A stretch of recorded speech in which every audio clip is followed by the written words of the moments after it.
Umat Islam sepakat mencintai ahlul bait itu wajib. Asal hidungnya mancung, badannya jangkung, gitu kan. Lalu ngaku cucu Rasul, cintai saya wajib. Sejarah mencatat banyak orang yang menisbatkan kepada Rasulullah, tapi bukan. Dan pikiran kita itu kalau cucu Rasul itu mesti pakai udeng-udeng itu cukup cirinya. Tidak ingat bahwa di Timur Tengah itu udeng-udeng itu bukan spesial cucu Rasul. Bukan itu masalahnya. Lihat Rasul pernah berdoa, Allahumma ja'al rizqa ali Muhammadin qutan. Allahumma ja'al rizqa ali Muhammadin qutan. Ya Allah, jadikanlah rezeki ari keluarga Muhammad itu hanya pas-pasan. Ada yang gitu sekarang. Jadi kalau ada yang mewah-mewah itu pas nggak dengan doa tadi? Kami ahlul bait, sodakoh itu tidak halal buat kami. Tidak boleh, zakat tidak boleh, sodakoh tidak boleh. Jadi kalau ada orang minta sodakoh itu pas nggak? Ngaku cucu Nabi.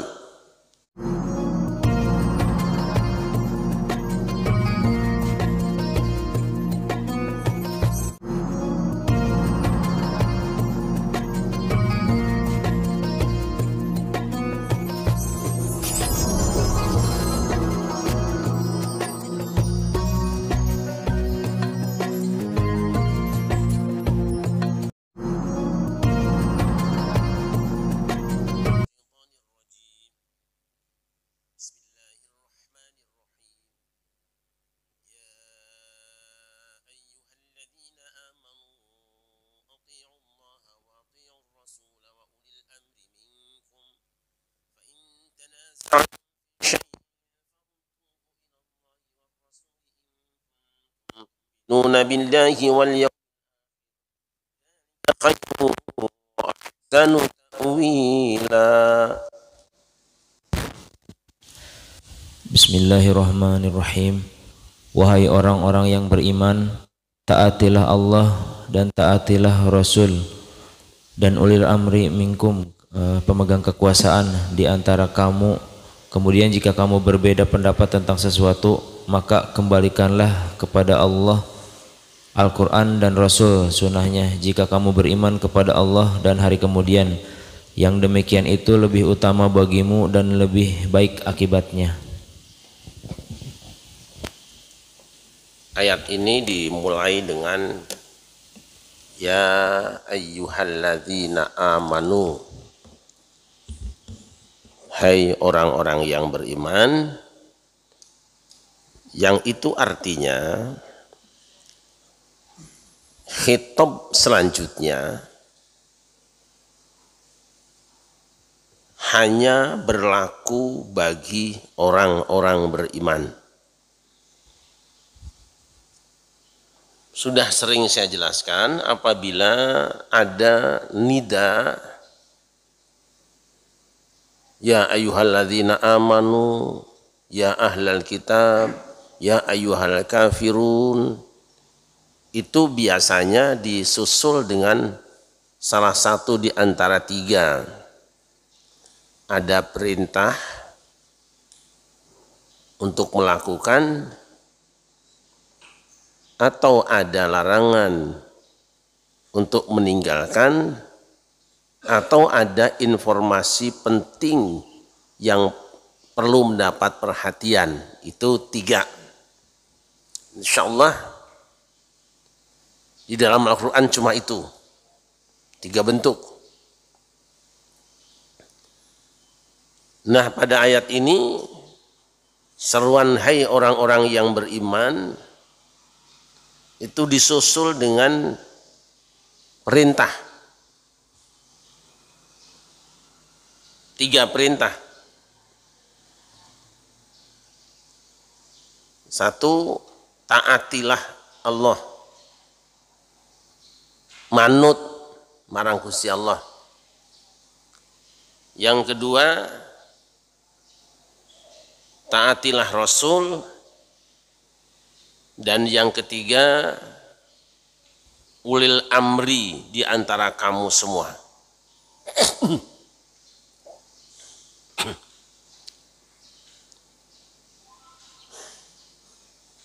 Nah, perintah ini kepada orang yang beriman, yang berarti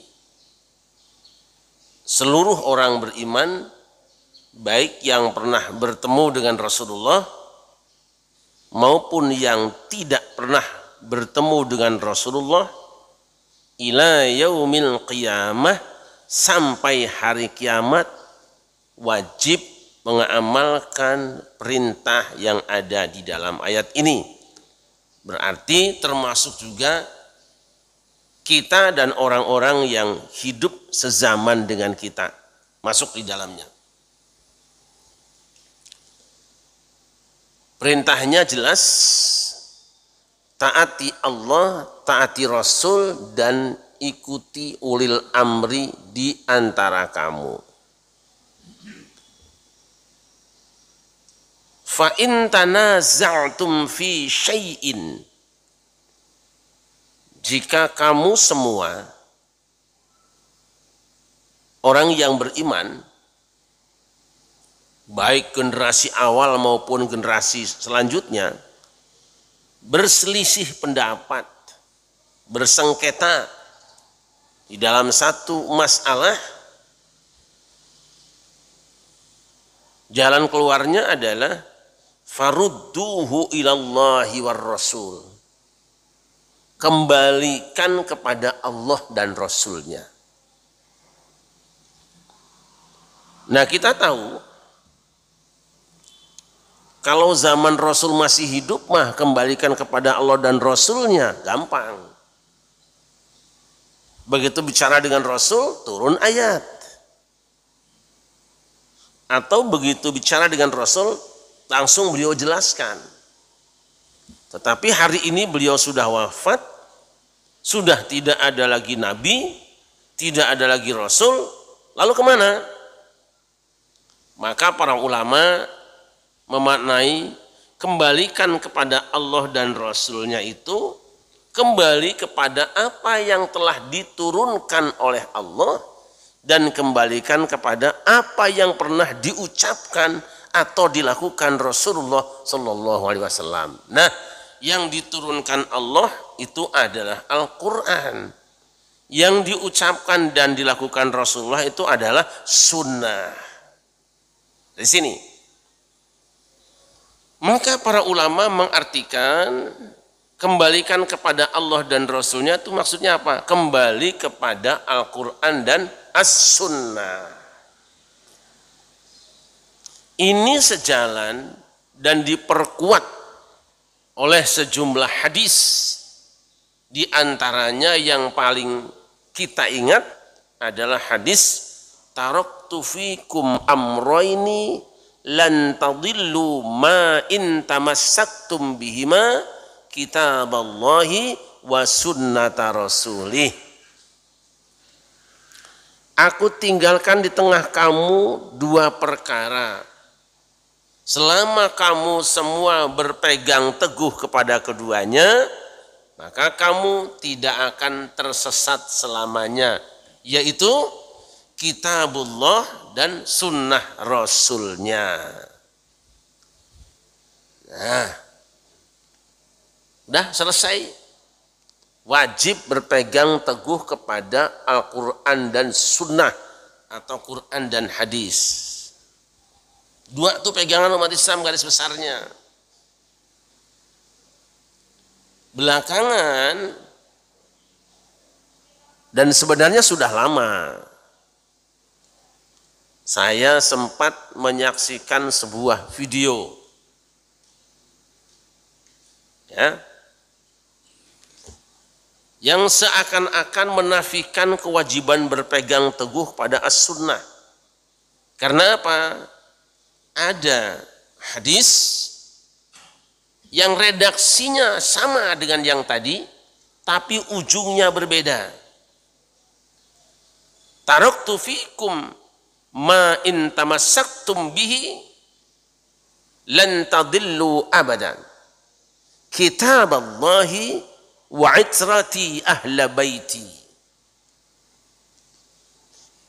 Aku tinggalkan di tengah kamu sesuatu yang jika kamu berpegang teguh kepadanya, kamu tidak akan tersesat selamanya, yaitu kitabullah dan itrahku, keluargaku. Yang benar ini. Bagaimana masalahnya? Baik, Allah. Saya sudah sering menyampaikan bahwa jaminan pasti selamat yang pernah diucapkan Rasulullah bukan cuma itu. Tapi memang yang terus mengemuka cuma itu, dan sampai hari ini hadis-hadis tadi digunakan alat untuk mengklaim dirinya yang benar. Kitab Allah wa sunnata rasulih dipegang oleh sekelompok umat Islam, mayoritas umat Islam berpegang teguh kepada Al-Quran dan Sunnah. Karena berpegang pada Sunnah, maka mereka menjadi ahlus Sunnah. Nah, yang wa'itrati ahla baiti itu mengikuti Quran dan ahlul bait. Makanya dikenal madhabnya madhab ahlul bait. Madhab ahlul bait itu adalah Syiah. Nah, gimana nih sebenarnya dua-duanya sabda Nabi? Ini dua kelompok ini tarung terus. Yang ini bertahan dengan sunnahnya, yang ini bertahan dengan ahlul baitnya, tidak selesai-selesai.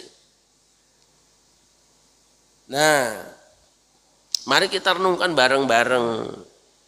Kita kaji bareng-bareng supaya rampungnya juga ayem. Kita ambil semuanya saja. Al-Quran, Sunnah, dan Ahlul Bait. Hadis-hadis ini sebenarnya tidak perlu dipertentangkan, tapi dipastikan. Apa maksudnya? Satu, ternyata saudara-saudara kita Syiah yang mengatakan berpegang teguh kepada Ahlul Bait juga bukan berarti tidak mewajibkan berpegang pada As-Sunnah. Kalau ada yang mengatakan cukup Ahlul Bait tidak harus Sunnah, dia menyalahi kitabnya sendiri. Ini kitabnya nih. Nantilah dulu ya, tar dulu. Ini pelan-pelan saja dulu. Ini Usulul Kafi, kitab Bukharinya Syiah. Kalau Ahlus Sunnah punya Sahih Al-Bukhari, Syiah punya Al-Kafi, karya Al-Imam Al-Kulaini. Ini ada yang matannya, saya punya juga yang syarahnya. Ini bukan terbitan Ahlus Sunnah, terbitan Syiah. Saya tidak mau menggunakan kitab orang lain, originalnya.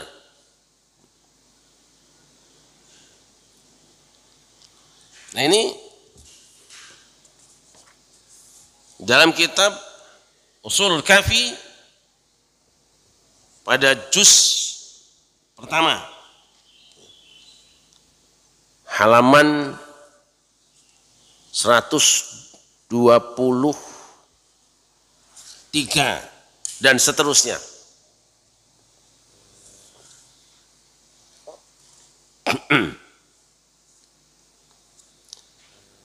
Ini pada bab al-akhdhu bis sunnah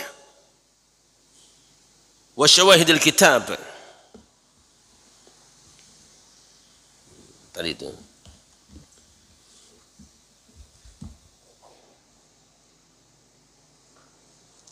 Babnya al-akhdhu bis sunnah wa syawahidil kitab.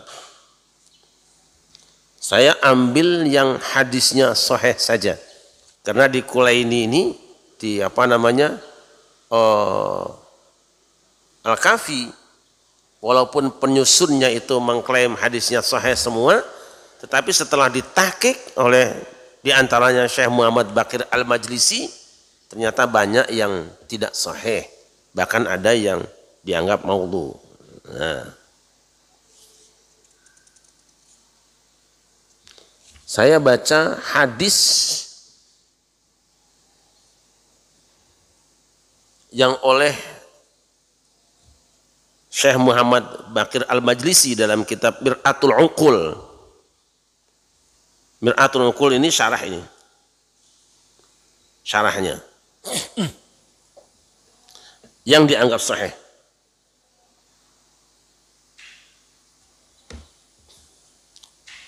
Saya baca iddatu min ashabina Ahmad bin Muhammad bin Khalid an abihi an Nadr bin Suwaid an Yahya al-Halabi an Ayyub ibn al-Hurri qala sami'tu Aba Abdullah alaihi salam yaqul kullu syai'in mardudun ila al-kitab was sunnati wa kullu hadithin la yuwafiqu kitab Allah fa huwa zukhrufun.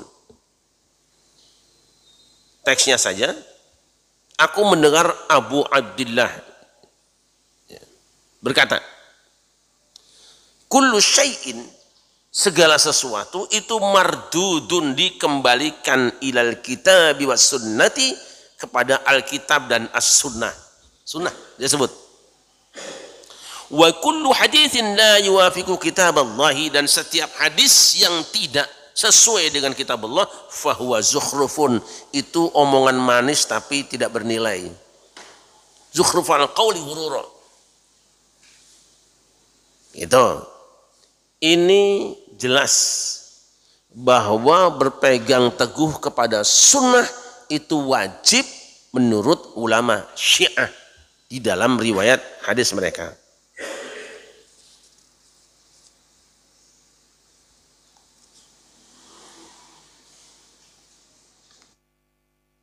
Sekarang hadis ke-6.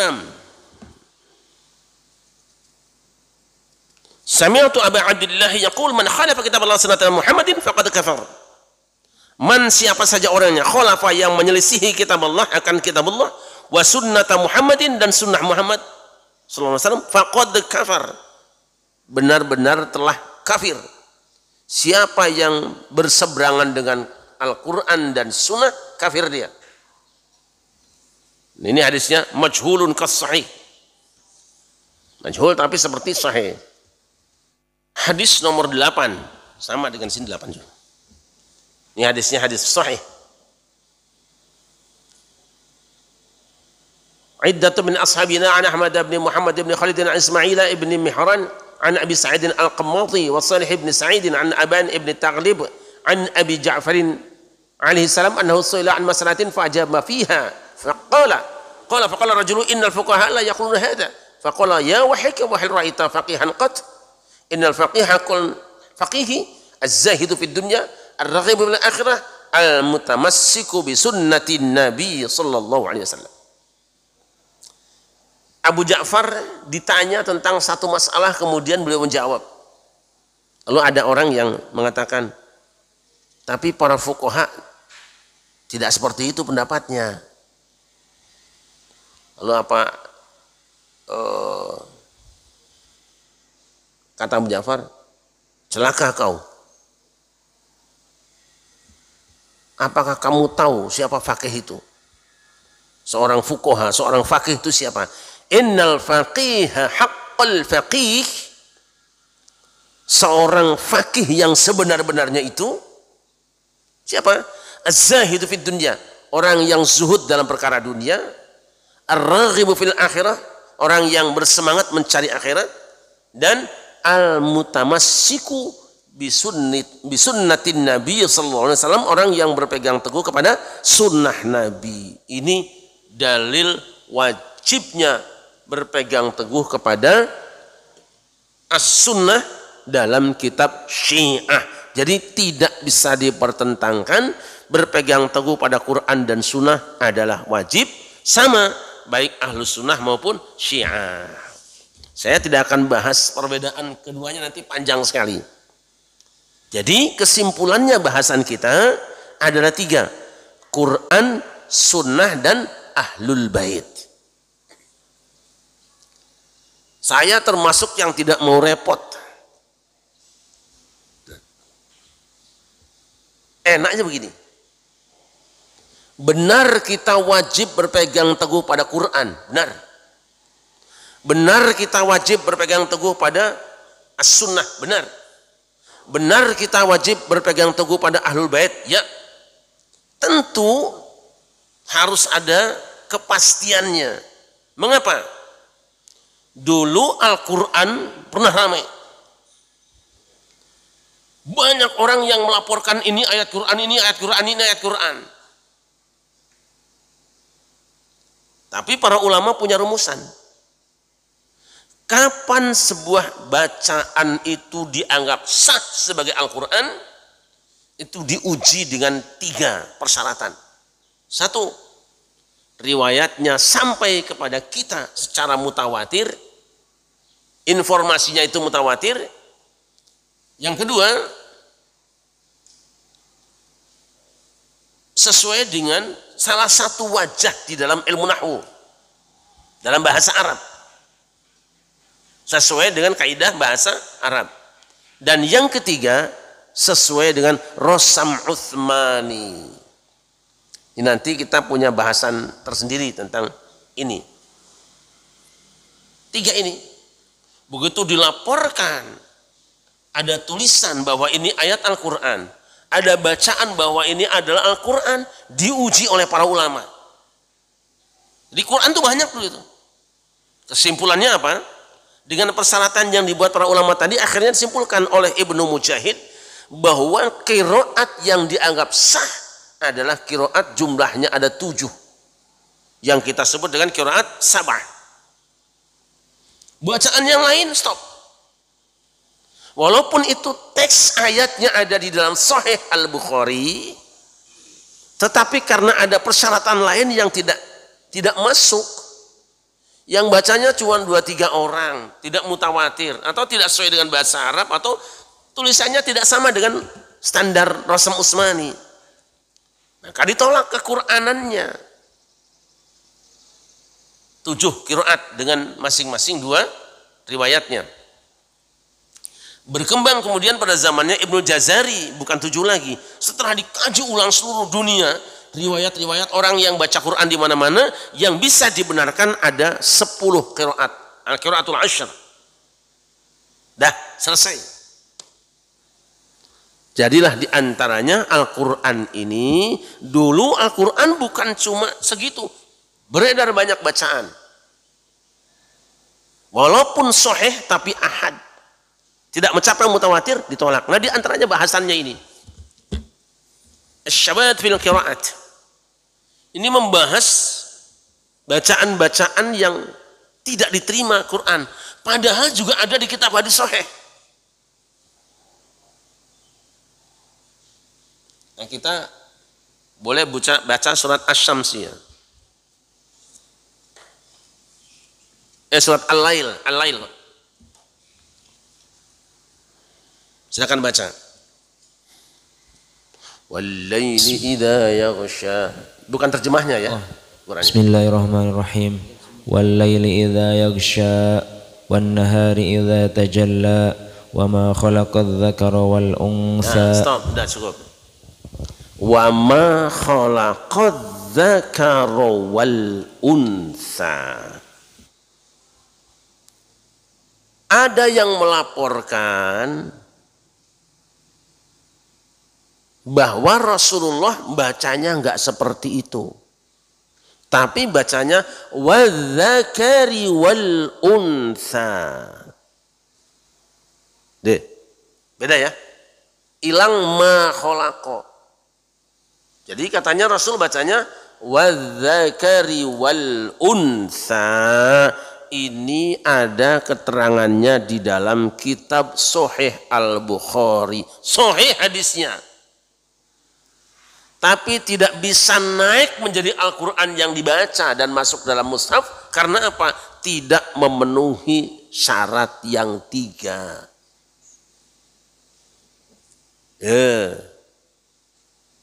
Jadi harus diuji dulu kebenarannya. Jadilah kita membaca salah satu di antara qiraat 7 yang kita ambil adalah riwayat Hafs dari Imam Asim. Jadi jangan dianggap Quran ujuk-ujuk kayak gini saja sampai kita, anda diuji dulu.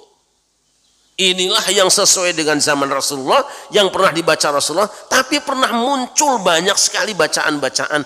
Untuk membahas itu aja segini tebalnya. Ratusan bacaan. Itu Quran. Jadi alhamdulillah kita baca ini ndak usah teliti-teliti lagi lah. Kita terima aja. Jadi Al-Quran yang kita baca, yang kita amalkan, yang kita sepakati, kita pegang teguh adalah Quran yang sudah diamankan, dipastikan benarnya, bukan yang masih bertaburan. Hadis, sunnah. Sunnah juga sama. Sunnah itu adalah ucapan Rasulullah, perbuatan Rasulullah, ketetapan Rasulullah, berkenaan dengan segala sesuatu dengan Rasulullah. Itu banyak laporan. Tapi kita baru akan mengamalkan sunnah jika hadis atau sunnah itu sahihah, sahih. Nah untuk sahih ada persyaratannya. Itu laporan tentang Nabi itu jutaan jumlahnya dulu itu. Banyak sekali. Rasul bersabda, Rasul melakukan ini, Rasul melarang anu, ramai sekali. Termasuk hadis terong, siapa yang makan terong? Ada itu. Tapi para ulama kan kemudian memastikan, harus dipastikan bahwa ini hadis itu sahih. Benar-benar Rasul mengucapkannya, dibuatlah metodenya, diteliti. Diteliti mulai rawinya, matannya, kemudian isnadnya. Diteliti. Satu hadis itu dibaca, diteliti, ditelusuri semua. Kamu dengar dari siapa? Dari Ustadz Hamdi. Terus kamu dari siapa? Dari Haji Mahali. Diteliti. Setelah diteliti orang-orangnya, adil apa tidak, sikot apa tidak, kredibel apa tidak, pinter apa tidak, cerdas apa tidak. Karena kadang-kadang orang ada hafalannya campur aduk. Kan? Selesai itu teksnya. Apakah teksnya itu menyalahi Quran apa tidak? Apa teksnya itu cacat apa tidak? Dah. Setelah diuji, diteliti, disimpulkan, oh ternyata ini menurut kriteria yang disepakati dan ditetapkan para ulama, benar-benar hadis sahih. Mari kita fahami dan kita amalkan.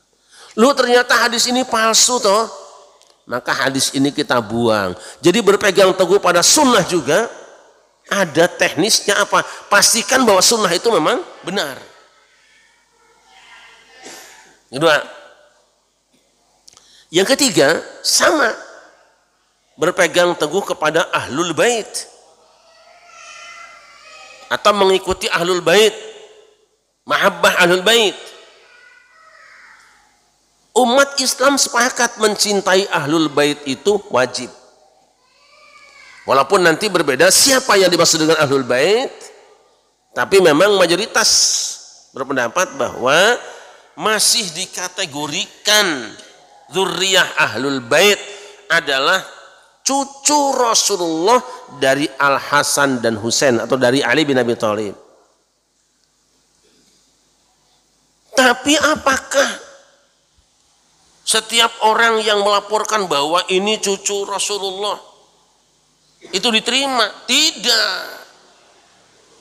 Harus diteliti dulu. Ya kayak hadis tadi itu teliti dulu. Karena apa? Loh, kalau semua orang ngaku diterima ya rusak. Asal hidungnya mancung, badannya jangkung gitu kan.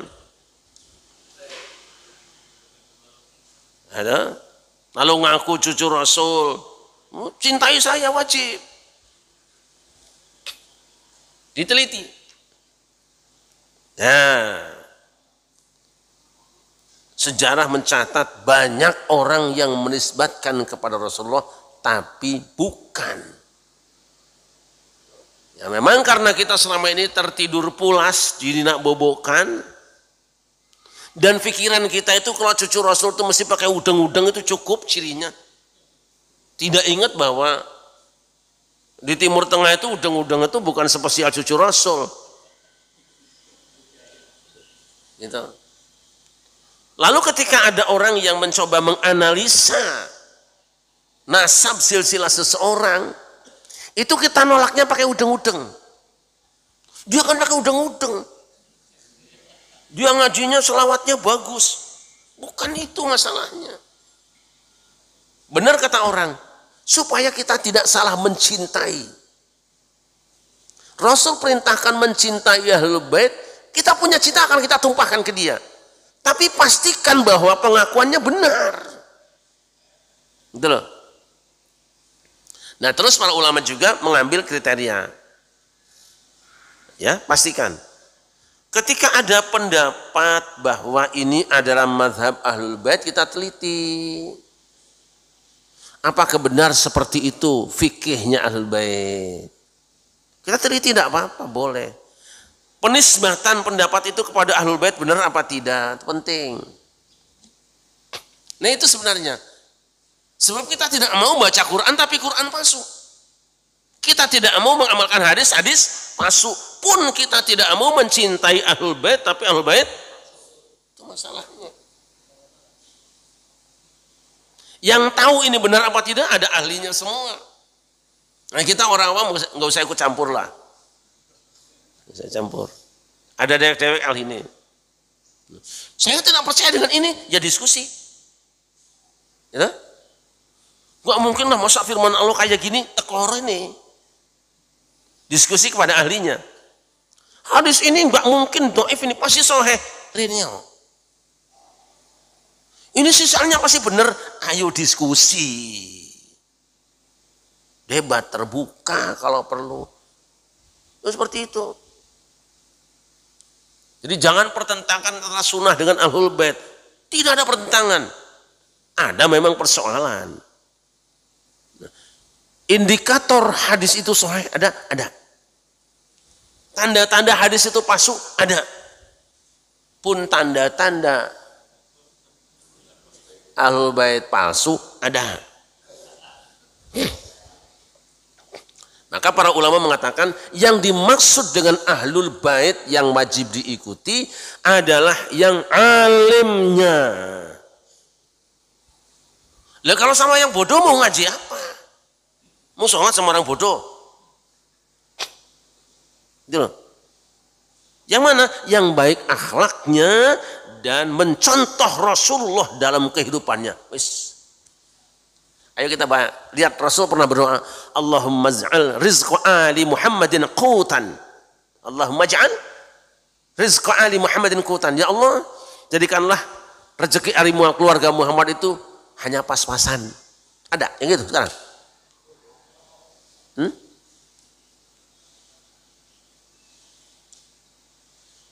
Keluarga Muhammad itu dalam doa Nabi ini doakan, ya Allah, aku mohon rezeki keluargaku itu pas-pasan saja. Qutan, kafafan. Kira-kira doa Rasul dijabah enggak? Jadi kalau ada yang mewah-mewah itu pas nggak dengan doa tadi? Dua. Inna la tahillu lana sadaqah. Kami Ahlul Bait, sedekah itu tidak halal buat kami. Tidak boleh. Zakat tidak boleh. Sedekah tidak boleh. Jadi kalau ada orang minta sedekah itu pas nggak? Ngaku cucu Nabi. Ayo. Bagaimana pula kalau orang ngambil kotak amal? Saya kemarin dapat laporan dari seseorang, nanti aja kita angkat, videonya ada. Bahwa seseorang itu jadi kaya raya gara-gara kotak amal di kuburan, miliaran. Anehnya ngaku cucu Rasul. Menzinahi anak orang, ngaku cucu Rasul. Saya tidak nyebut siapa-siapa. Hanya modal udeng-udeng. Rasul itu tidak pernah bohong. Tidak pernah bohong. Dan Rasul berbicara, Ahlul Baitin Nabi itu lurus, bersih. Karena kalau mau berbicara, mau berbuat, mau bertindak itu mikir malu. Jangan sampai Rasul dipermalukan. Ya itu aja dulu ya. Jadi jangan pertentangkan. Ojo dibandingke, ojo tandingke. Ya. Jadi saya ulangi. Kami akan mengamalkan Al-Quran. Berpegang teguh pada Al-Quran, tapi bukan Quran yang palsu. Kami akan berpegang teguh pada hadis, bukan hadis yang palsu. Pun kami akan mencintai dan mengikuti Ahlul Bait, bukan Ahlul Bait yang selesai. Mari kita buktikan bareng-bareng. Alhamdulillah Quran sudah selesai. Udah nggak usah lagi kerja kita. Hadis sebagian selesai. Ada Sahih Bukhari, Muslim dan sebagainya. Walaupun masih terus ada takhrij sampai hari ini. Masih ada penelitian. Nah untuk yang ketiga Ahlul Bait, kita akan patuh, kita akan amalkan, kita akan cintai asal sudah diuji.